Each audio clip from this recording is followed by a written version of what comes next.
Oh, look at this. It's a real thing too. Man, that is a spiffy looking car.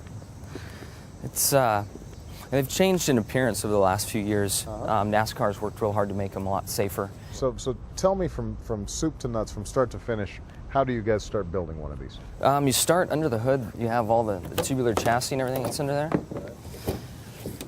So there are specs anymore for everything. You can tell I don't do this often. Yeah, right. I can tell you need a pit crew, man. Yeah. So there's specs for the weight of the vehicle, the tubing, a lot of the safety stuff that's around it. But you build the chassis, then the body is all, except for the nose and the trunk, is made of fiberglass that's provided by the manufacturer. But in here is where the real magic has happened lately.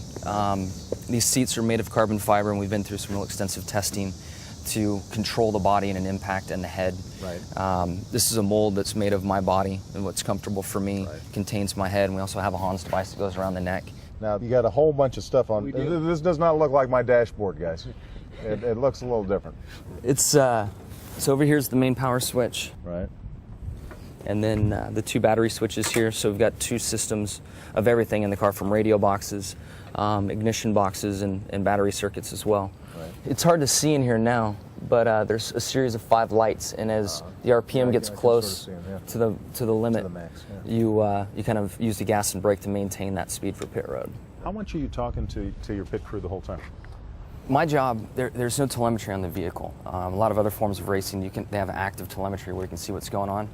So I have to be the computer. Every 5 to 10 laps, I explain where I'm having trouble with the car, so they can keep working on adjustments and combinations of things, from tire pressures, adjusting weight and springs and things. So you're just making a whole series of calculations constantly, even as you're driving. Yeah. It's like, okay, I feel like left tire's a little off for this or that. Truthfully, you feel like you're complaining all the time because all you're doing is telling them what it's doing wrong.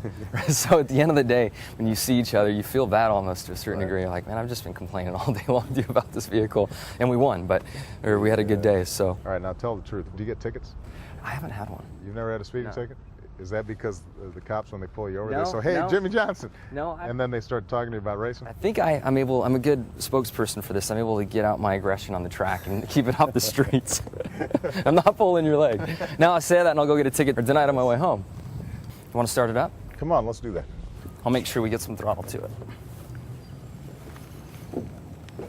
He does that smooth, right? Even in a suit, he's got no problems with it. All right. All right. That's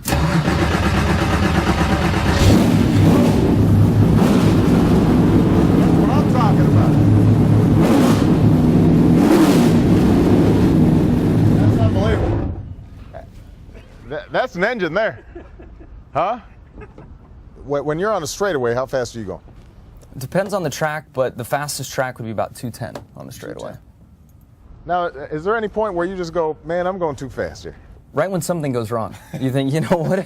Why did I put myself in this situation? That's when it really hits you. You need any help? There we go. All right. Look, he didn't tear up his suit or anything.